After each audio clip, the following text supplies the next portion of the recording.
നമസ്കാരം. 24 റൗണ്ടപ്പിലേക്ക് പ്രിയ പ്രേക്ഷകർക്ക് സ്വാഗതം. ഞാൻ ഗോകുൽ രവി. വിശദമായ റിപ്പോർട്ടുകളിലേക്ക്. CPIM എറണാകുളം ജില്ലാ സമ്മേളനത്തിൽ ജില്ലാ സെക്രട്ടറി CN മോഹനനെതിരെ രൂക്ഷ വിമർശനം. ജില്ലാ സെക്രട്ടറി മാഫിയ സംഘത്തിന്റെ വക്താവെന്ന ആരോപണം. ജില്ലയിൽ പാർട്ടിയെ ഒറ്റക്കെട്ടായി കൊണ്ടുപോകുന്നതിൽ നേതൃത്വത്തിന് വീഴ്ച പറ്റിയെന്ന് വിമർശനമുയർന്നു. GCDA ചെയർമാനെതിരെയും വിമർശനം ഉന്നയിക്കപ്പെട്ടു. S ശ്യാംകുമാർ ചേരുന്നുണ്ട് കൊച്ചിയിൽ നിന്ന് വിശദാംശങ്ങളുമായി. ശ്യാം, നേരത്തെ ആഭ്യന്തര വകുപ്പിനെതിരെ ജില്ലാ സമ്മേളനത്തിൽ വിമർശനമുയർന്നതാണ്. സംസ്ഥാന സെക്രട്ടറി തന്നെ ജില്ലയിലെ നേതാക്കന്മാർക്കെതിരെ വിമർശനം ഉന്നയിച്ചു എന്ന വിവരവും പുറത്തു വന്നതാണ്. ഇപ്പോൾ എവിടെ നിന്നുള്ള പ്രതിനിധികൾ എന്തൊക്കെ വിമർശനങ്ങളാണ് നേതൃത്വത്തിനെതിരെ, പ്രത്യേകിച്ച് ജില്ലാ സെക്രട്ടറിക്ക് അടക്കമെതിരെ ഉന്നയിക്കുന്നത്? ഗോകുൽ, ജില്ലാ സെക്രട്ടറി CN മോഹനെതിരായിട്ടുള്ള ഏറ്റവും പ്രധാനപ്പെട്ട വിമർശനം ജില്ലയിലെ പാർട്ടിയെ ഒറ്റക്കെട്ടായി മുന്നോട്ട് കൊണ്ടുപോകുന്നതിൽ പരാജയപ്പെട്ടു എന്നുള്ളതാണ്.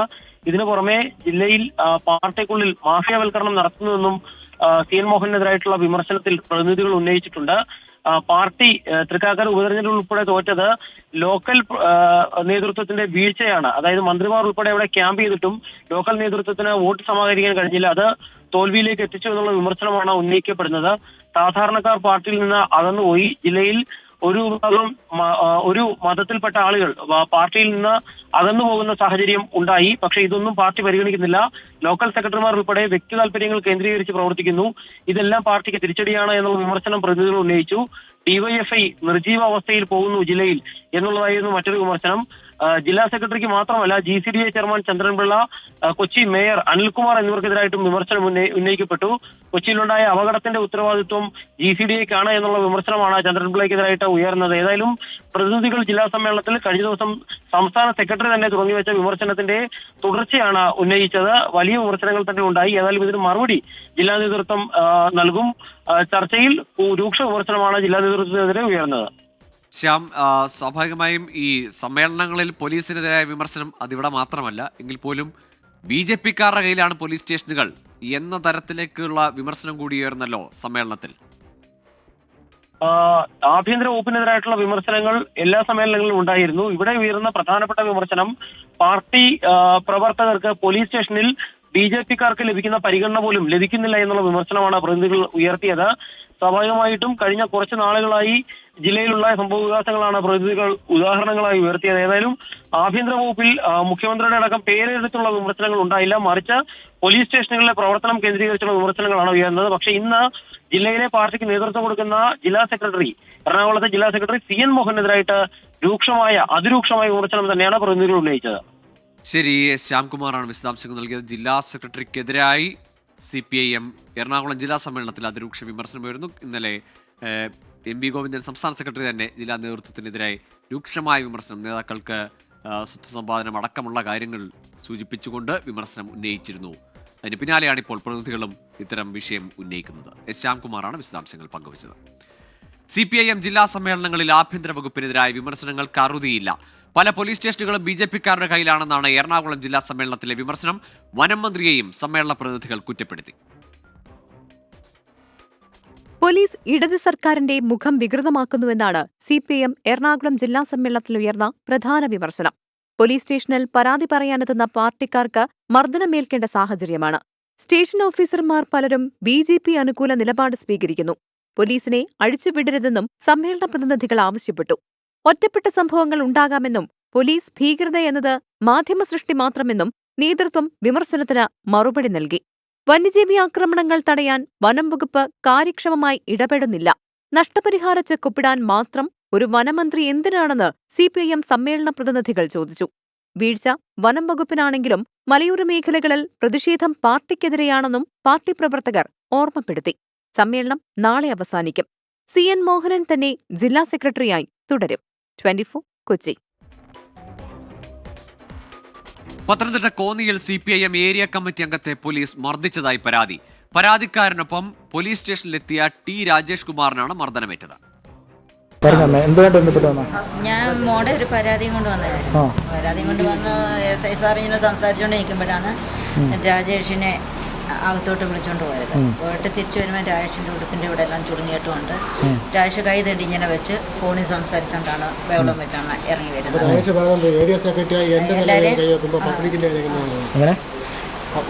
CPM ഒരു ഏരിയ സെക്രട്ടറി എൻ്റെ മേലെ ഒരു പോലീസുകാരെ എങ്ങനെ കൈവെക്കാൻ പറഞ്ഞാൽ അവിടെ ശബ്ദത്തിൽ സംസാരിച്ചുകൊണ്ടാണ് വെളിയിൽ വന്നത്. അപ്പോൾ ഞാൻ ഇവിടെ ഞാൻ കണ്ടു നോക്കിയാണ് പുള്ളിക്കാരൻ വിളിച്ചുകൊണ്ട് പോകുന്നതും ഞാൻ കണ്ടതാണ്. ശ്രീജിത്ത് ശ്രീകുമാരൻ പത്തനംതിട്ടയിൽ നിന്ന് ചേരുന്നുണ്ട്. ശ്രീജിത്ത്, അല്പം മുമ്പ് എറണാകുളത്തെയൊക്കെ CPM ജില്ലാ സമ്മേളനത്തിൻ്റെ വിമർശനത്തിൻ്റെ കാര്യം പറയുകയായിരുന്നു. BJP-ക്കാരുടെ കയ്യിലാണ്, അല്ലെങ്കിൽ ഒരു പരിഗണനയും സ്റ്റേഷനിൽ ലഭിക്കുന്നില്ല എന്നാണ്. അപ്പോഴാണ് കോന്നിയിൽ നിന്ന് ഒരു ഏരിയ കമ്മിറ്റി അംഗത്തെ, സ്വാഭാവികമായും പൊതുപ്രവർത്തന നിലയിൽ അറിയുന്ന ആളുകളായിരിക്കാം, ആളുകൾക്കും പോലീസുകാർക്കൊക്കെ പരിചിതനായ ഒരു വ്യക്തി കൂടിയായിരിക്കാം എന്ന് പ്രതീക്ഷിക്കുന്നു. എന്താണ് അവിടെ ഇങ്ങനെ ഒരു പൊതുപ്രവർത്തകനെ മർദ്ദിക്കുന്ന നിലയുണ്ടായത്? അല്പസമയം മുൻപാണ് ഗോകുൽ ഇത്തരത്തിൽ ഒരു വിഷയം നടന്നത്. ഏതാണ്ട് ഒരു 8 മണിയോടുകൂടി ഒരു സ്ത്രീക്കൊപ്പം പരാതിക്കാരി ഒരു കുടുംബ പ്രശ്നവുമായി ബന്ധപ്പെട്ട കാര്യത്തിനാണ് ഈ സ്റ്റേഷനിലേക്ക് വന്നത് എന്ന് മനസ്സിലാക്കുന്നു. എന്തായാലും ആ സ്റ്റേഷനിലേക്ക് വന്ന സമയത്ത് ഏരിയ കമ്മിറ്റി അംഗം T രാജേഷും ഈ സ്ത്രീയുടെ കൂടെ ഉണ്ടായിരുന്നു. ശേഷം ഒരു പോലീസുകാരൻ, ഒരു സിവിൽ പോലീസ് ഓഫീസറാണ് എന്നാണ് മനസ്സിലാക്കുന്നത്. CPIM പ്രവർത്തകർ ഇപ്പോൾ പറയുന്നത് ആ സിവിൽ പോലീസ് ഓഫീസർ മദ്യപിച്ചിട്ടുണ്ടായിരുന്നു എന്നാണ്. എന്തായാലും ഈ സിവിൽ പോലീസ് ഓഫീസർ രാജേഷിനെ അകത്തേക്ക് കോളർ കുത്തിപ്പിടിച്ച് വിളിച്ചു കൊണ്ടുപോവുകയായിരുന്നു എന്നാണ് പറയുന്നത്. ശേഷം മർദ്ദിച്ചു എന്നും പറയുന്നു. നമുക്ക് ആ സ്ത്രീയുടെ പ്രതികരണം ലഭിച്ചിട്ടുണ്ട്, അതുകൂടി നമുക്ക് നൽകാവുന്നതാണ്. എന്തായാലും ആ സ്ത്രീ പറയുന്നത് രൂക്ഷമായ രീതിയിൽ കുത്തിപ്പിടിച്ചു കൊണ്ടുപോയി മർദ്ദിച്ചു എന്നാണ്. അതിനുശേഷം ഈ രാജേഷ് ഇപ്പോൾ കോന്നി താലൂക്ക് ആശുപത്രിയിൽ അഡ്മിറ്റ് ആണ്. അദ്ദേഹത്തെ അവിടെ പ്രവേശിപ്പിച്ചിരിക്കുകയാണ്. കഴുത്തിനും അതുപോലെ തന്നെ നെഞ്ചിനും മർദ്ദനമേറ്റു എന്നാണ് CPIM പ്രവർത്തകർ പറയുന്നത്. ശേഷം ഏരിയ കമ്മിറ്റിയുടെ സെക്രട്ടറി അടക്കമുള്ള ആളുകൾ പെട്ടെന്ന് തന്നെ അവിടേക്ക് എത്തുകയായിരുന്നു. പക്ഷേ ആ സമയത്ത് അവരെല്ലാം ചേർന്നാണ് ഈ രാജേഷിനെ ആശുപത്രിയിലേക്ക് പ്രവേശിപ്പിച്ചത് എന്ന് മനസ്സിലാക്കുന്നു. എന്തായാലും അതിനുശേഷം CPIMന്റെ നിരവധി പ്രവർത്തകർ ഇപ്പോൾ ആശുപത്രിക്കും അതുപോലെ തന്നെ പോലീസ് സ്റ്റേഷനും മുൻപിൽ തടിച്ചു കൂടിയിരിക്കുകയാണ്. ഇവർ പറയുന്നത് കൃത്യമായ ആസൂത്രണത്തോടു കൂടിയാണ് ഏരിയ കമ്മിറ്റി അംഗത്തെ മർദ്ദിച്ചത് എന്ന ആക്ഷേപമാണ് അവർ ഉന്നയിക്കുന്നത്. എന്തായാലും ഏരിയ കമ്മിറ്റി അംഗം ഇപ്പോൾ ആശുപത്രിയിലാണ്. ഈ ആരോപണം ഉന്നയിക്കപ്പെട്ട പോലീസുകാരനെ വൈദ്യ പരിശോധനയ്ക്കടക്കം വിധേയമാക്കിയിട്ടുണ്ട് എന്ന് മനസ്സിലാക്കുന്നു. അതിന്റെ റിസൾട്ട് അടക്കം അല്പസമയത്തിനകം പുറത്തു വരുമെന്നും. ശ്രീത്തെ, സ്വാഭാവികമായിട്ട് ഉന്നത പോലീസ് ഉദ്യോഗസ്ഥർക്ക് ഇക്കാര്യത്തിൽ CPM പരാതി അറിയിച്ചിട്ടുണ്ടോ? അതിന്റെ ഭാഗമായാണോ ഇപ്പോൾ ഈ വൈദ്യ പരിശോധനയൊക്കെ നടത്തുന്നത് പോലീസുകാരന്റെ? തീർച്ചയായും നമുക്കറിയാമല്ലോ, പത്തനംതിട്ട ജില്ലയിലെ CPIMന്റെ ഒരു സംഘടനാ രീതി ഗോകുലിന് കൃത്യമായി അറിയാം. അതുകൊണ്ട് തന്നെ CPIM കൃത്യമായ രീതിയിലുള്ള ഒരു ഇടപെടൽ ഈ വിഷയത്തിൽ നടത്തിയിട്ടുണ്ടെന്ന് മനസ്സിലാക്കുന്നു. CPIMന്റെ ജില്ലാ സെക്രട്ടറി രാജു അബ്രഹാം അടക്കം ഈ വിഷയത്തിൽ ഇടപെട്ടിട്ടുണ്ട് എന്നാണ് നമ്മൾ മനസ്സിലാക്കുന്നത്. KP ഉദയഭാനു, മുൻ ജില്ലാ സെക്രട്ടറി, സംസ്ഥാന സമിതി അംഗവും ആയ KP ഉദയഭാനു അടക്കം ഈ വിഷയത്തിൽ ഇടപെട്ടിട്ടുണ്ട്. എന്തായാലും അവരെല്ലാവരും തന്നെ കൃത്യമായ രീതിയിലുള്ള ഇടപെടൽ നടത്തിയിട്ടുണ്ടെന്ന് മനസ്സിലാക്കുന്നു. കോന്നിയിലെ DYSP രാജപ്പൻ റാവുത്തറെ അടക്കം വിളിച്ചു വരുത്തുന്ന ഒരു നടപടിയിലേക്ക് കടന്നിട്ടുണ്ട് എന്ന് മനസ്സിലാക്കുന്നു. എന്തായാലും രാജേഷ് ഇപ്പോൾ ചികിത്സയിലാണ്. കൂടുതൽ ശക്തമായ നടപടി പോലീസുകാരനെതിരെ വേണമെന്ന് കൃത്യമായ രീതിയിൽ CPIM നേതാക്കൾ ആവശ്യപ്പെടുന്നുണ്ട്. അതുണ്ടായില്ലെങ്കിൽ ശക്തമായ സമരമെന്ന ഒരു മുന്നറിയിപ്പാണ് CPIMന്റെ കോന്നി ഏരിയ കമ്മിറ്റി ഇപ്പോൾ നൽകുന്നത്. ശരി, പൊതുപ്രവർത്തകനായ CPIM ഏരിയ കമ്മിറ്റി അംഗത്തെയാണ് ഒരു CPO മർദ്ദിച്ചു എന്ന പരാതി വരുന്നത്. ആ പരാതി സാക്ഷ്യപ്പെടുത്തുന്ന തരത്തിൽ, അത് ശരിവെക്കുന്ന തരത്തിലുള്ള പ്രതികരണങ്ങൾ കൂടി അല്പം മുമ്പ് നമ്മൾ സംപ്രേഷണം ചെയ്തിരുന്നു. ഒരു സ്ത്രീയും ഒരു പുരുഷനും ആ സ്റ്റേഷനിലുണ്ടായിരുന്ന, ആ സമയമുണ്ടായിരുന്ന ആളുകൾ തന്നെ ഇത്തരത്തിൽ പോലീസുകാരൻ മർദ്ദിച്ചു എന്ന തരത്തിലുള്ള പ്രതികരണം നടത്തുകയും ചെയ്തിരുന്നു. ശ്രീകുമാരനാണ് വിശദാംശങ്ങൾ നൽകിയത് പത്തനംതിട്ടയിൽ നിന്ന്. ഇനിയും പിടിതരാതെ പഞ്ചാരക്കൊല്ലിയിൽ ഭീതി പടർത്തി നരഭോജി കടുവ. കടുവ ദൗത്യത്തിനിടെ രാവിലെ വനപാലകനെ കടുവ ആക്രമിച്ചു. പരിക്ക് ഗുരുതരമല്ല. പഞ്ചാരക്കൊല്ലിയിലെത്തിയ വനമന്ത്രി AK ശശീന്ദ്രൻ നാട്ടുകാരുടെ കടുത്ത പ്രതിഷേധം നേരിട്ടു. ദൗത്യം തുടരുന്ന സാഹചര്യത്തിൽ പ്രദേശത്ത് കർഫ്യൂ ഏർപ്പെടുത്തി. പഞ്ചാരക്കൊല്ലി മേലെ ചിറക്കര, പിലാക്കാവ് 3 റോഡ് ഭാഗം, മണിയംകുന്ന് ഭാഗം എന്നിവിടങ്ങളിലാണ് കർഫ്യൂ. രാവിലെ 6 മുതൽ 48 മണിക്കൂറാണ് നിയന്ത്രണം. സർവ്വസന്നാഹങ്ങളുമായി ദൗത്യസംഘം കാത്തിരുന്നിട്ടും കടുവ കുടുങ്ങിയില്ല. തിരച്ചിലിനിടെ ദൗത്യസംഘാംഗത്തെ കടുവ ആക്രമിച്ചത് പഞ്ചാരക്കൊല്ലിയുടെ ഭീതിയേറ്റി. കടുവ ചാടിയപ്പോൾ തടഞ്ഞ ഫോറസ്റ്റ് ബീറ്റ് ഓഫീസർ ജയസൂര്യയുടെ കൈക്ക് പരുക്കേറ്റു. പെട്ടെന്ന് പുറകിന് അടിച്ചിടണം. അപ്പൊ ഞാൻ ഷീൽഡും കൊണ്ട് മേലിങ്ങനെ തട്ടപ്പോ കടുവിന്റെ കൈ മാത്രം. രാധയെ ആക്രമിച്ച് കൊന്നതിന് സമീപമാണ് ഇന്നും കടുവയുടെ ആക്രമണമുണ്ടായത്. മാനന്തവാടിയിലെ സാഹചര്യം വിലയിരുത്താൻ കൽപ്പറ്റ കളക്ടറേറ്റിൽ ഉന്നതതല യോഗം ചേർന്നു. ഓൺലൈനായി മുഖ്യമന്ത്രിയും ചർച്ചയിൽ പങ്കെടുത്തു. പഞ്ചാരക്കൊല്ലിയിലെ കടുവയെ നരഭോജി കടുവയായി പ്രഖ്യാപിച്ചു. ബഹുമാനപ്പെട്ട മുഖ്യമന്ത്രി എന്നോട് പറഞ്ഞു, നിങ്ങൾ എന്ത് ചെയ്താലും തർക്കമില്ല, അതിനെ വെടിവെച്ച് കൊല്ലാനുള്ള ഉത്തരവ് പുറപ്പെട്ടു. ഇതെൻ്റെ തീരുമാനമാണ്. എന്ന് അദ്ദേഹം പറഞ്ഞു.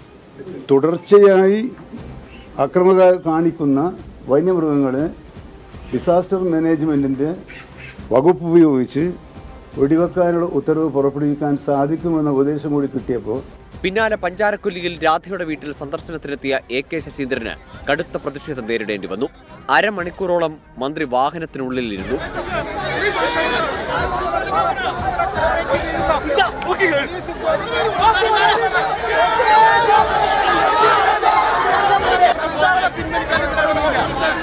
രാധയുടെ കുടുംബത്തെ സന്ദർശിച്ച AK ശശീന്ദ്രൻ മകൻ അനിലിന് വനം വകുപ്പിൽ താൽക്കാലിക നിയമനത്തിനുള്ള ഉത്തരവ് കൈമാറി. പ്രിയദർശിനി എസ്റ്റേറ്റ് ഓഫീസിൽ മന്ത്രിയുടെ അധ്യക്ഷതയിൽ സർവകക്ഷി യോഗം ചേർന്നു. കടുവാ ദൗത്യത്തിനായി കുങ്കിയാനകളെയും തെർമൽ വാൻ അടക്കമുള്ള സംവിധാനങ്ങളും പഞ്ചാരക്കൊല്ലിയിൽ എത്തിയിട്ടുണ്ട്. അതേസമയം ഈ നാടിനെ ഭീതി പരത്തി കടുവ സ്വൈരവിഹാരം തുടരുകയാണ്. അഭിജിത്ത് മുഴക്കുന്നിനും ക്യാമറമാൻമാരായ മനു ദാമോദരനും ഷിജു ചവറയ്ക്കുമൊപ്പം സുർജിത്ത് അയ്യപ്പത്ത്, 24 വയനാട്. വയനാട് പഞ്ചാരക്കൊല്ലിയിലെ നരഭോജി കടുവയെ പിടികൂടാൻ വിവിധ വകുപ്പുകളെ ഏകോപിപ്പിച്ച് ടീം തയ്യാറാക്കിയെന്ന് ചീഫ് സെക്രട്ടറി ശാരദാ മുരളീധരൻ. 50 ലക്ഷം രൂപ അടിയന്തരമായി അനുവദിച്ചു. പ്രദേശത്ത് കർഫ്യൂ കൂടുതൽ ശക്തമാക്കുമെന്നും ശാരദാ മുരളീധരൻ 24 പറഞ്ഞു. ഡേഞ്ചറസ് ടു ഹ്യൂമൻ ലൈഫ് എന്നുള്ളത് നമുക്ക് തെളിഞ്ഞിട്ടുണ്ട്. അതുകൊണ്ട് അത് എലിമിനേറ്റ് ചെയ്യണം. ഇപ്പം 80 പേര് അടങ്ങുന്ന 10 ടീമുകളാണ്. ഇപ്പോൾ നമ്മൾ റെസ്ട്രിക്ഷൻസ് ഒരു പാർഷ്യലായിട്ടുള്ള റെസ്ട്രിക്ഷൻസ് മാത്രമേ പറഞ്ഞിട്ടുള്ളൂ. എല്ലാവരും കൂടി ചേർന്ന് നമ്മൾ ഇത് വന്നിരിക്കുന്നു. 50 ലക്ഷം രൂപ അഡീഷണൽ ആയിട്ട് നമ്മൾ വയനാട്ടിന് കൊടുക്കുന്നു, DDMAക്ക് കൊടുക്കുന്നു. അപ്പം അടിയന്തരമായിട്ടുള്ള പ്രവർത്തനങ്ങൾക്ക് വേണ്ടി. കടുവയെ വെടിവെച്ചു കൊല്ലാനുള്ള കേരളത്തിന്റെ ഉത്തരവ് നിയമവിരുദ്ധമാണെന്ന് BJP നേതാവും പരിസ്ഥിതി പ്രവർത്തകയുമായ മേനകാ ഗാന്ധി. കടുവയെ വെടിവെച്ചു കൊല്ലരുതെന്ന് കേന്ദ്ര ഉത്തരവ് നിലവിലുണ്ട്. കേരളത്തിന്റെ നടപടി നിയമലംഘനമാണെന്നും മേനകാ ഗാന്ധി 24 പറഞ്ഞു. No tiger can be issued a shoot to kill order. So Kerala is as usual breaking the law. You can capture the tiger, you cannot kill it. That is the order of the government of India. In Kerala, you like killing. Whether it's elephants or tigers or wild boar or dogs, you like killing. But there are laws in India to stop this. The tiger is a national treasure. This tiger is an old tiger. She can easily be captured. So therefore, effort must be made to capture. Human-wildlife conflict is there because you keep taking the wildlife areas, the intrusion into the forest. The farmers are almost all their land are taken from the forest. And plus you have been killing all the tigers' food. Every farmer is killing wild boar. If you let the tigers eat the wild boar, then they would not be coming out, na beta. കടുവ ആക്രമണത്തിലെ ജനരോഷത്തിനിടെ കോഴിക്കോട്ടെ fashion ഷോയിൽ പാട്ടുപാടിയതിൽ വനമന്ത്രി AK ശശീന്ദ്രന്റെ ഖേദം. ഇന്നലെ പാട്ടുപാടിയതിൽ ശ്രദ്ധക്കുറവുണ്ടായെന്ന് മന്ത്രി പറഞ്ഞു. വ്യാപക വിമർശനം ഉയർന്നതിന് പിന്നാലെയാണ് മന്ത്രിയുടെ ഖേദപ്രകടനം. ചുപ്പ് ചുപ്പ് ചലന മേ ക്യാ രാഗ് ഹൈ ക്യോം ചുപ്പ് നാ സകേ പരമാത്മാ. കടുവാഭീതിയിൽ വയനാട് പഞ്ചാരക്കൊല്ലിയിൽ ജനം നെട്ടോട്ടം ഓടുമ്പോഴാണ് കോഴിക്കോട്ടെ ഫാഷൻ ഷോയിൽ വനമന്ത്രി AK ശശീന്ദ്രന്റെ പാട്ട്. മന്ത്രി ഹിന്ദി പാട്ട് പാടുന്ന ദൃശ്യങ്ങൾ പുറത്തു വന്നതിന് പിന്നാലെ വലിയ വിമർശനമുയർന്നു. റോമാനഗരം വെന്തിരിഞ്ഞപ്പോ നീറോ ചക്രവർത്തി വീണ വായിച്ചു എന്ന് കേട്ടിട്ടുണ്ട്. അത് ഇന്നിപ്പോ കേരളത്തിൽ അത് നടപ്പാക്കിയത് നമ്മുടെ വനമന്ത്രി ശശീന്ദ്രനാണ്. മനുഷ്യന്റെ ജീവനും സംരക്ഷണം കൊടുക്കാനുള്ള ഉത്തരവാദിത്തം സർക്കാരിന്റെ ഉത്തരവാദിത്തമാണ്. അതിന് പറ്റില്ലെങ്കിൽ നിങ്ങളൊക്കെ രാജിവെച്ചു പോകണം. വിമർശനം ശക്തമായതോടെ പാട്ടുപാടിയതിൽ മന്ത്രിക്ക് വീണ്ടും വിചാരം. അത് ആർക്കെങ്കിലും മനസ്താപം ഉണ്ടാക്കിയിട്ടുണ്ടെങ്കിൽ ഞാനത് പ്രത്യേകമായി ശ്രദ്ധിക്കാം. മാനന്തവാടി പഞ്ചാരക്കൊല്ലിയിൽ വെള്ളിയാഴ്ച രാവിലെയാണ് രാധ എന്ന സ്ത്രീയെ കടുവ ആക്രമിച്ചു കൊന്നത്. ജില്ലയുടെ ചുമതലയുള്ള മന്ത്രി സ്ഥലത്തെത്താത്തതിൽ വലിയ വിമർശനമുയർന്നിരുന്നു. ഇതിനിടെയാണ് മന്ത്രിയുടെ പാട്ടും വിവാദമായത്. 24 വയനാട്. വയനാട് പുൽപ്പള്ളി കോളക്കവലയിൽ കടുവയെ കണ്ടതായി പ്രദേശവാസികൾ. പുൽപ്പള്ളി ഗ്രാമപഞ്ചായത്ത് പ്രസിഡന്റ് TS ദിലീപ് കുമാറിന്റെ തോട്ടത്തിനടുത്താണ് കടുവയെ കണ്ടത്. വനംവകുപ്പ് സ്ഥലത്തെത്തി തിരച്ചിൽ നടത്തുകയാണ്. പഞ്ചാരക്കൊല്ലിയിലെ കടുവാ ദൗത്യത്തെക്കുറിച്ച് വിശദീകരിക്കുന്നതിനിടെ DFOയെ തടഞ്ഞ് SHO. DFO മാർട്ടിൻ ലോവൽ സംസാരിക്കുമ്പോഴാണ് SHO PA അഗസ്റ്റിൻ ക്യാമറയ്ക്ക് മുന്നിലൂടെ എത്തിയത്.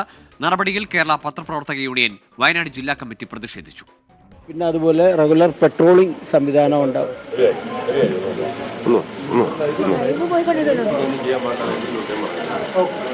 ഇന്നിവിടെ ഒരു ലൈവും ഇല്ല, എല്ലാ ഗേറ്റിന് പുറത്താണ് കേട്ടോ.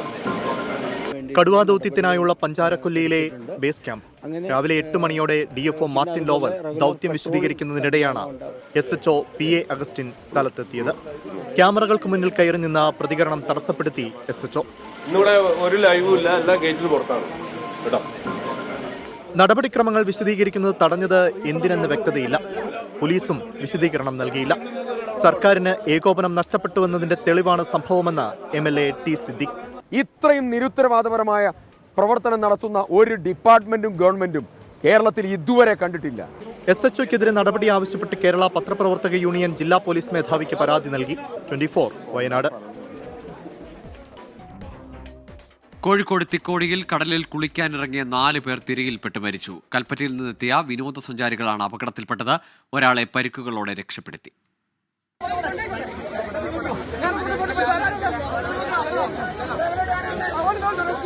ഇന്നുച്ചയോടെയാണ് വയനാട് കൽപ്പറ്റ സ്വദേശികളായ 26 സംഘം തിക്കോടി കല്ലകം ബീച്ചിലെത്തിയത്. കുളിക്കാനിറങ്ങിയ 5 പേരാണ് തിരയിൽപ്പെട്ട് മരിച്ചത്. കൽപ്പറ്റ സ്വദേശികളായ അനീസ, വാണി, ബിനീഷ്, ഫൈസൽ എന്നിവരാണ് മരിച്ചത്. രക്ഷപ്പെടുത്തിയ ജിൻസിക്ക് പ്രാഥമിക ചികിത്സ നൽകിയ ശേഷം കൽപ്പറ്റയിലെ ആശുപത്രിയിലേക്ക് മാറ്റി. ഞങ്ങള് 26 പേരുണ്ടായിരുന്നു. അതിൽ പകുതി മുക്കാൽ പേര് വെയിലായതുകൊണ്ട് വണ്ടി തന്നെ നിന്നു. ബാക്കി 6 പേര് കൂടെ വന്നു. ആ കൂടെ വന്നതിൽ 5 പേര് കടൽ ഉൾവലിയുകയും വേഗത്തിൽ തിരയടിക്കുകയും ചെയ്തതാണ് അപകട കാരണമെന്നാണ് നിഗമനം. അപകട മുന്നറിയിപ്പ് നൽകിയിരുന്നുവെന്ന് കാനത്തിൽ ജമീല MLA. കടലിൽ ഇറങ്ങാൻ പാടില്ല എന്നുള്ളത് അവിടെ കോസ്റ്റൽ ഗാർഡ് എല്ലാം ഉണ്ടാവാറുണ്ട്. അവര് നിർബന്ധമായിട്ടും അത് സ്ട്രിക്റ്റ് ആക്കാറുണ്ട്, കടലിൽ ഇറങ്ങാൻ പാടില്ല എന്നുള്ളത്. 4 പേരുടെ മൃതദേഹം കോഴിക്കോട് മെഡിക്കൽ കോളേജിൽ സൂക്ഷിച്ചിരിക്കുകയാണ്. പോസ്റ്റ്മോർട്ടത്തിന് ശേഷം നാളെ ബന്ധുക്കൾക്ക് വിട്ടു നൽകും. 24 കോഴിക്കോട്. അനിശ്ചിതകാല സമരം പ്രഖ്യാപിച്ച റേഷൻ വ്യാപാരികൾക്ക് മുന്നറിയിപ്പുമായി ഭക്ഷ്യവകുപ്പ്. ഭക്ഷ്യധാന്യങ്ങൾ നിഷേധിച്ചാൽ റേഷൻ കടകളിൽ നിന്ന് ധാന്യങ്ങൾ തിരിച്ചെടുക്കുമെന്ന് മന്ത്രി GR അനിൽ പറഞ്ഞു. റേഷൻ കടകൾക്ക് ലൈസൻസ് കൊടുക്കുന്നത് സർക്കാരാണ്. ഗുണഭോക്താക്കൾക്ക് ധാന്യങ്ങൾ നിഷേധിച്ചാൽ ഫുഡ് സെക്യൂരിറ്റി അലവൻസ് വ്യാപാരികൾ നൽകേണ്ടി വരുമെന്നും മന്ത്രി പറഞ്ഞു. 2 ഘട്ടങ്ങളിലായി നടന്ന മന്ത്രിതല ചർച്ചയിൽ തീരുമാനമുണ്ടാകാതെ വന്നതോടെയാണ് സമരത്തിലേക്ക് പോകാനുള്ള റേഷൻ വ്യാപാരികളുടെ തീരുമാനം. എന്നാൽ അതിന് ശക്തമായ മുന്നറിയിപ്പുമായി ഭക്ഷ്യവകുപ്പ് രംഗത്തെത്തി. സമരവുമായി മുന്നോട്ട് പോയാൽ റേഷൻ കടകൾ ഏറ്റെടുക്കുന്ന നടപടികളിലേക്ക് പോകേണ്ടി വരുമെന്ന് മന്ത്രി GR അനിൽ. ആ കടയിലിരിക്കുന്ന എല്ലാ ഉൽപ്പന്നങ്ങളും സർക്കാരിൻ്റെതാണ്. അതിൻ്റെ ഇപോസ് മെഷീൻ ആണെങ്കിലും അതിനകത്തിരിക്കുന്ന അരിയാണെങ്കിലും ഗോതമ്പാണെങ്കിലും റവയാണെങ്കിലും ഇതെല്ലാം സർക്കാരിൻ്റെ സാധനങ്ങളാണ്. എന്ന് പറഞ്ഞാൽ ജനങ്ങളുടെ ഉൽപ്പന്നങ്ങളാണ്. അത് ജനങ്ങൾക്ക് കൊടുക്കാൻ സർക്കാർ ആവശ്യമാണെങ്കിൽ അത്തരം ഷോപ്പുകൾ സർക്കാർ തന്നെ തിരിച്ച് കൊടുത്തതുപോലെ തിരിച്ചേറ്റെടുക്കേണ്ടി വരും. ഗുണഭോക്താക്കൾക്ക് ധാന്യങ്ങൾ നിഷേധിച്ചാൽ ഫുഡ് സെക്യൂരിറ്റി അലവൻസ് വ്യാപാരികൾ നൽകേണ്ടി വരും. വേതന പാക്കേജ് പരിഷ്കരണവുമായി ബന്ധപ്പെട്ട ചർച്ച അടഞ്ഞ അധ്യായമല്ലെന്നും ഇനിയും ചർച്ചകളാകാമെന്നും വ്യാപാരികളോട് മന്ത്രി പറഞ്ഞു. സമരത്തിൽ നിന്ന് വ്യാപാരികൾ പിന്മാറണമെന്നും മന്ത്രി അഭ്യർത്ഥിച്ചു. നാളെ മുതൽ അനിശ്ചിതകാലത്തേക്ക് റേഷൻ കടകൾ അടച്ചിട്ട് സമരം നടത്താനാണ് വ്യാപാരികളുടെ തീരുമാനം.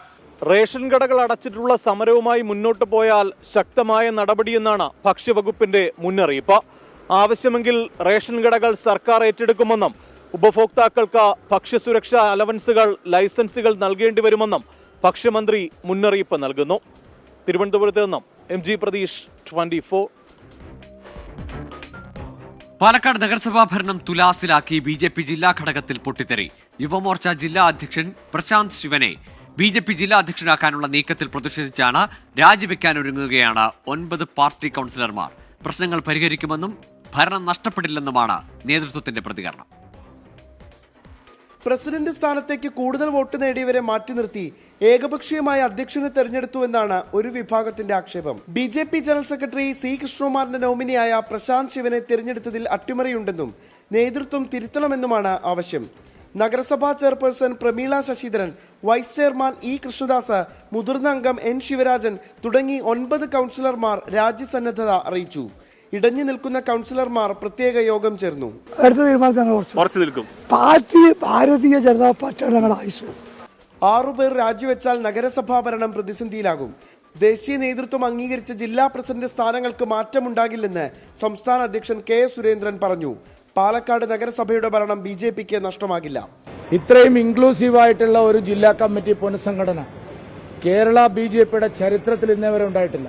വർഗീയ പാർട്ടികൾ വിട്ടുവരുന്ന ആരെയും കോൺഗ്രസ് സ്വീകരിക്കുമെന്ന് രാഹുൽ മാങ്കൂട്ടത്തിൽ പറഞ്ഞു. ഏത് RSS നേതാവ് പാർട്ടി വിട്ടാലും അവര് ആ വർഗീയ ചേരിയിൽ നിന്ന് ഒരാൾ കുറഞ്ഞാൽ അത്രയും നല്ലത്. അതാണല്ലോ മതേതരത്വത്തിന്റെ വിജയം. അതിനെ സ്വാഗതം ചെയ്യും. പ്രതിഷേധത്തിനിടയിലും പ്രശാന്ത് ശിവൻ നോമിനേഷൻ സമർപ്പിച്ചു. നാളെ രാവിലെ 10:30 പുതിയ ജില്ലാ അധ്യക്ഷനെ പാർട്ടി പ്രഖ്യാപിക്കും. 24 പാലക്കാട്. 24 റൗണ്ടപ്പിലേക്ക് വീണ്ടും. സംസ്ഥാനത്ത് നാളെ മുതൽ മദ്യത്തിന് വില കൂടും. സ്പിരിറ്റ് വില വർദ്ധിച്ചതിനാൽ വില കൂട്ടണമെന്ന മദ്യവിതരണക്കാരുടെ ആവശ്യം പരിഗണിച്ചാണ് തീരുമാനം. 10 രൂപ മുതൽ 50 രൂപ വരെയാണ് വില വർധന.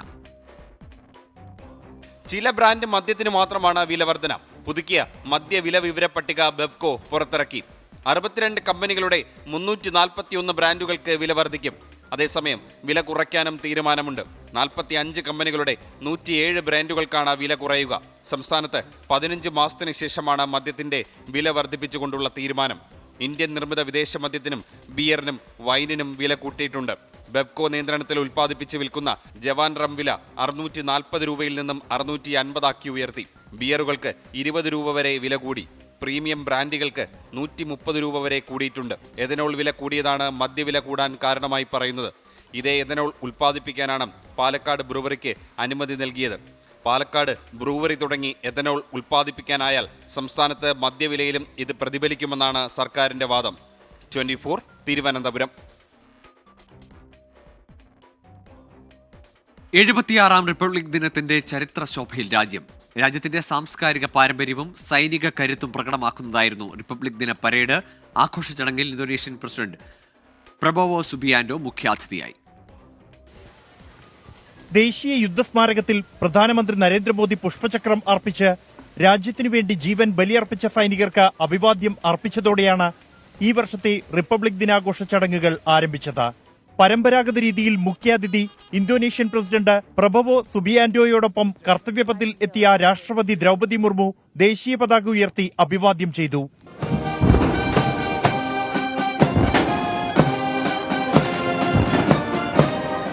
21 ആചാരവെടികളോടെ റിപ്പബ്ലിക് ദിന പരേഡിന് ഔപചാരിക തുടക്കം. ഇന്തോനേഷ്യൻ സൈന്യത്തിന്റെയും ബാൻഡിന്റെയും കണ്ടിജന്റുകൾ ശ്രദ്ധേയമായി. ഭീഷ്മ ടാങ്ക്, നാഗ് മിസൈൽ, ഛേദക്, കപിധ്വജ്, ത്രിപുരാന്തക്, ബ്രഹ്മോസ് എന്നിവ ഇന്ത്യയുടെ ആയുധ കരുത്തുകാട്ടി.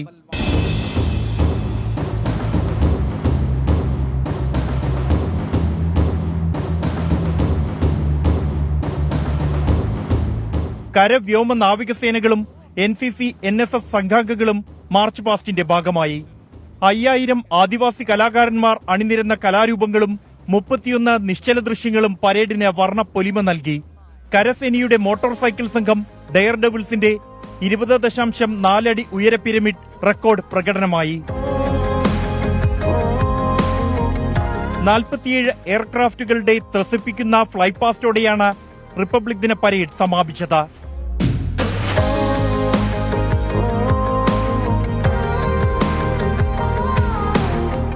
ഓരോ കാഴ്ചയിലും അഭിമാനവും ആത്മവിശ്വാസവും വർദ്ധിപ്പിക്കുന്നതാണ് ഇന്ത്യയുടെ റിപ്പബ്ലിക് ദിന പരേഡ്. ബൽറാം നെടുങ്ങാടി, 24 ഡൽഹി. കേരളത്തിന്റെ നേട്ടങ്ങൾ ചൂണ്ടിക്കാട്ടിയും മുഖ്യമന്ത്രിയെ പുകഴ്ത്തിയും ഗവർണർ രാജേന്ദ്ര വിശ്വനാഥ് ആർലേക്കർ. തിരുവനന്തപുരത്ത് റിപ്പബ്ലിക് ദിനാഘോഷങ്ങൾക്ക് ഗവർണർ നേതൃത്വം നൽകി. ജില്ലാ കേന്ദ്രങ്ങളിലെ ആഘോഷങ്ങളിൽ മന്ത്രിമാർ പങ്കെടുത്തു. വിപുലമായ ചടങ്ങുകളോടെ സംസ്ഥാനത്തും റിപ്പബ്ലിക് ദിനാഘോഷം. തിരുവനന്തപുരം സെൻട്രൽ സ്റ്റേഡിയത്തിൽ ഗവർണർ രാജേന്ദ്ര വിശ്വനാഥ് ആർലേക്കർ ദേശീയ പതാക ഉയർത്തി.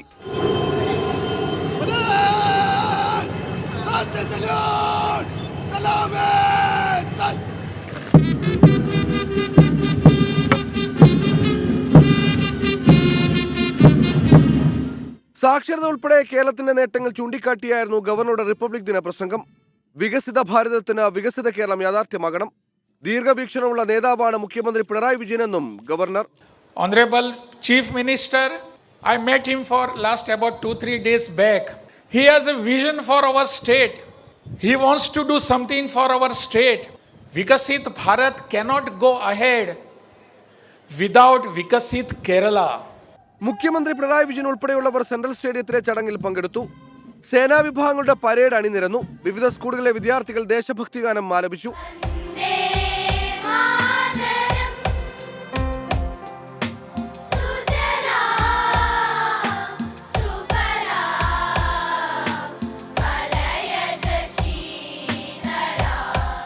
നിയമസഭയിൽ സ്പീക്കർ എൻ ഷംസീർ പതാക ഉയർത്തി.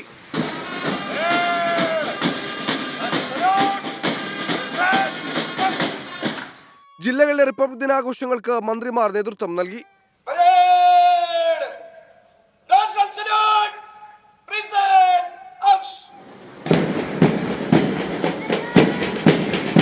രാഷ്ട്രീയ പാർട്ടി ആസ്ഥാനങ്ങളിലും വിവിധ സ്ഥാപനങ്ങളിലും റിപ്പബ്ലിക് ദിനാഘോഷം സംഘടിപ്പിച്ചു. വിവിധ ബ്യൂറോകൾക്കൊപ്പം 24 തിരുവനന്തപുരം. റിപ്പബ്ലിക് ദിനത്തോടനുബന്ധിച്ച് രാജ്ഭവനിൽ നടത്തിയ വിരുന്നിൽ മുഖ്യമന്ത്രി പങ്കെടുത്തു. മുഖ്യമന്ത്രി പിണറായി വിജയൻ, വിദ്യാഭ്യാസ മന്ത്രി V Sivankutty, speaker A N Shamseer തുടങ്ങിയവർ വിരുന്നിൽ പങ്കെടുത്തു. സർക്കാർ ഗവർണർ തർക്കത്തെ തുടർന്ന് കഴിഞ്ഞ വർഷം മുഖ്യമന്ത്രിയും മന്ത്രിമാരും ചടങ്ങ് ബഹിഷ്കരിച്ചിരുന്നു.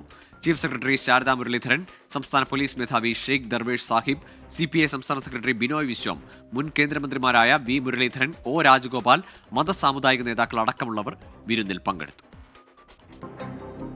24 റൗണ്ടപ്പിലേക്ക് വീണ്ടും. സംവിധായകൻ ഷാഫിക്ക് വിട നൽകി കേരളം. മൃതദേഹം കലൂർ ജുമാ മസ്ജിദ് ഖബർസ്ഥാനിൽ ഖബറടക്കി. വിവിധ മേഖലകളിലെ പ്രമുഖർ നേരിട്ടെത്തി ഷാഫിക്ക് അന്തിമോപചാരം അർപ്പിച്ചു.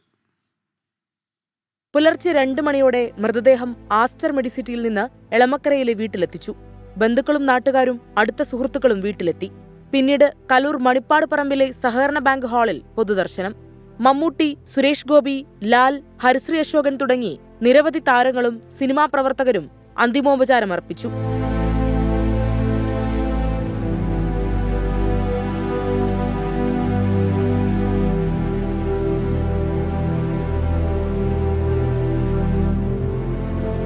തുടക്കം മുതൽ ഒരുമിച്ച് വർക്ക് ചെയ്തിരുന്നു. അതുമുതൽ ഇങ്ങനെ നിരന്തരം വിളിക്കുകയും കാണുകയും സഹകരിക്കുകയൊക്കെ ചെയ്തു. പ്രയാസമുണ്ട് എല്ലാവർക്കും. കുടുംബം വേദനിക്കുന്ന പോലെ തന്നെ കൂട്ടുകാർക്കും ആയിരിക്കും തോന്നുന്നു. 3 മണിയോടെ മൃതദേഹം കലൂർ ജുമാ മസ്ജിദിലെത്തിച്ചു. പ്രാർത്ഥനാ ചടങ്ങുകൾക്ക് ശേഷം ഖബറടക്കം.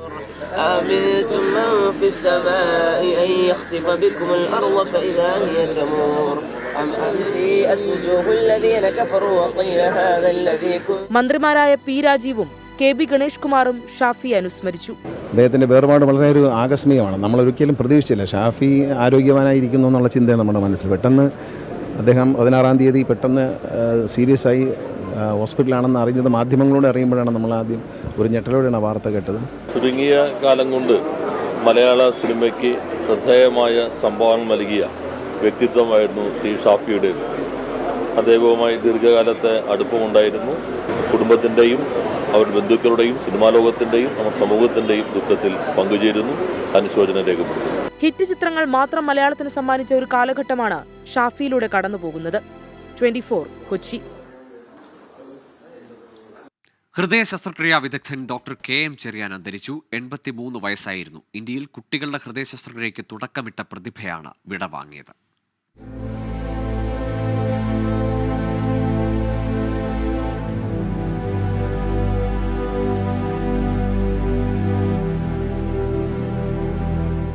ഇന്ത്യയിലെ ആദ്യ കൊറോണറി ആർട്ടറി ബൈപ്പാസ് ശസ്ത്രക്രിയ നടത്തിയ ഡോക്ടർ KM ചെറിയാൻ രാജ്യത്തെ ശിശുരോഗ ഹൃദയ ശസ്ത്രക്രിയയുടെ തുടക്കക്കാരനായാണ് കണക്കാക്കപ്പെടുന്നത്.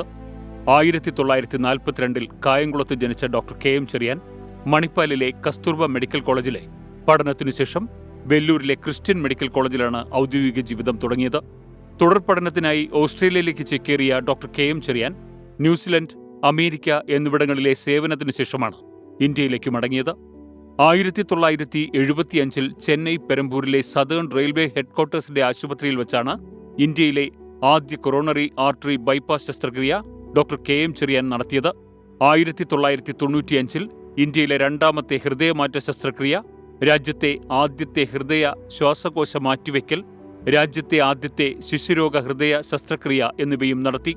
1991 രാജ്യം പത്മശ്രീ നൽകി ആദരിച്ച ഡോക്ടർ KM ചെറിയാൻ 1990 മുതൽ 1993 വരെ ഇന്ത്യൻ രാഷ്ട്രപതിയുടെ ഓണററി സർജനായിരുന്നു.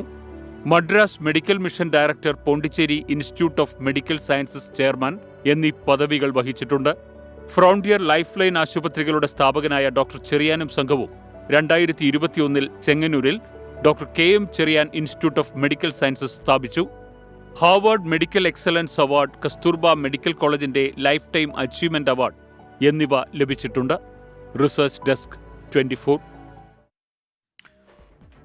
അന്തരിച്ച പ്രശസ്ത ഹൃദയ ശസ്ത്രക്രിയാ വിദഗ്ധൻ ഡോക്ടർ KM ചെറിയാന്റെ മൃതദേഹം ചെന്നൈയിലെത്തിച്ചു. വൈകിട്ട് 5:30 മുഖപ്പേറിലുള്ള ഫ്രോണ്ടിയർ ലൈഫ് കെയർ ആശുപത്രിയിൽ എത്തിച്ചത്. ആശുപത്രിയിലെ ജീവനക്കാർ അന്ത്യാഞ്ജലി അർപ്പിച്ചു. മൃതദേഹം ആശുപത്രിയിൽ സൂക്ഷിക്കും. വിദേശത്ത് നിന്ന് ബന്ധുക്കൾ എത്തേണ്ടതിനാൽ ബുധനാഴ്ചയ്ക്ക് ശേഷമാകും സംസ്കാര ചടങ്ങുകൾ. പൊതുദർശന തീയതി തീരുമാനിച്ചിട്ടില്ല. യാക്കോബായ സഭാധ്യക്ഷനായി ഡോക്ടർ ജോസഫ് മാർ ഗ്രിഗോറിയോസിന്റെ സ്ഥാനാരോഹണ ചടങ്ങ് പാത്രിയാർക്ക് ആസ്ഥാനമായ ബെയ്റൂത്തിൽ മാർച്ച് 25 നടക്കുന്ന ചടങ്ങിന് പാത്രിയാർക്കീസ് ബാവ മുഖ്യ കാർമ്മികത്വം വഹിക്കും. സഭയിലെ മെത്രാപ്പൊലീത്തമാരും പൗരപ്രമുഖരും സ്ഥാനാരോഹണ ചടങ്ങിൽ പങ്കെടുക്കും. 24 എക്സ്ക്ലൂസീവ്. ആഗമാന സുറിയാനി ഓർത്തഡോക്സ് സഭ പരമാധ്യക്ഷൻ ഇഗ്നാത്തിയോസ് അപ്രേം രണ്ടാമൻ പാത്രിയാർക്കീസ് ബാവ സ്ഥാനാരോഹണ ചടങ്ങിന് മുഖ്യ കാർമ്മികത്വം വഹിക്കും. നിലവിൽ യാക്കോബായ സഭയുടെ മലങ്കര മെത്രാപ്പൊലീത്തയും എപ്പിസ്കോപ്പൽ സൂനഹദോസ് പ്രസിഡന്റുമാണ് ഡോക്ടർ ജോസഫ് മാർ ഗ്രിഗോറിയോസ്. അന്തരിച്ച ബസോലിയോസ് തോമസ് പ്രഥമൻ കാതോലിക്ക ബാവ തന്റെ വിൽപത്രത്തിലൂടെ പിൻഗാമിയായി ഗ്രിഗോറിയോസ് മെത്രാപ്പൊലീത്തയുടെ പേര് നിർദ്ദേശിച്ചിരുന്നു. പിന്നാലെ സഭാ സൂനഹദോസ് ഗ്രിഗോറിയോസിനെ കാതോലിക്കയായി വാഴിക്കണമെന്ന ആവശ്യമുന്നയിച്ച് പാത്രിയാർക്കീസ് ബാവയ്ക്ക് കത്ത് നൽകി. കേരളത്തിലെത്തിയ പാത്രിയാർക്കീസ് ബാവ ഡോക്ടർ ജോസഫ് മാർ ഗ്രിഗോറിയോസിനെ നിയുക്ത കാതോലിക്കയായി പ്രഖ്യാപിച്ചു. തീരുമാനം ആഗമാന സുറിയാനി സഭകളും അംഗീകരിച്ചു.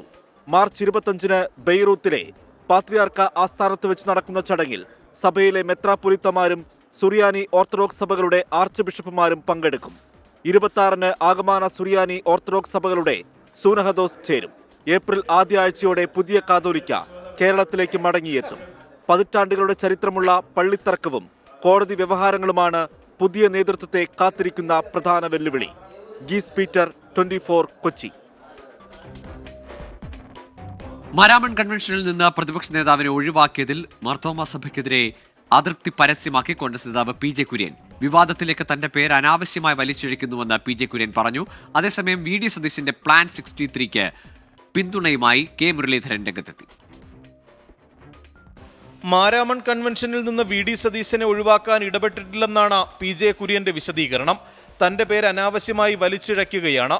ഫോണിൽ വിളിച്ച് ഡേറ്റ് ബ്ലോക്ക് ചെയ്തതിനു ശേഷം അദ്ദേഹത്തെ ഒഴിവാക്കിയ നടപടിയോട് യോജിപ്പില്ലെന്നും PJ കുര്യൻ ഫേസ്ബുക്ക് പോസ്റ്റിലൂടെ അറിയിച്ചു.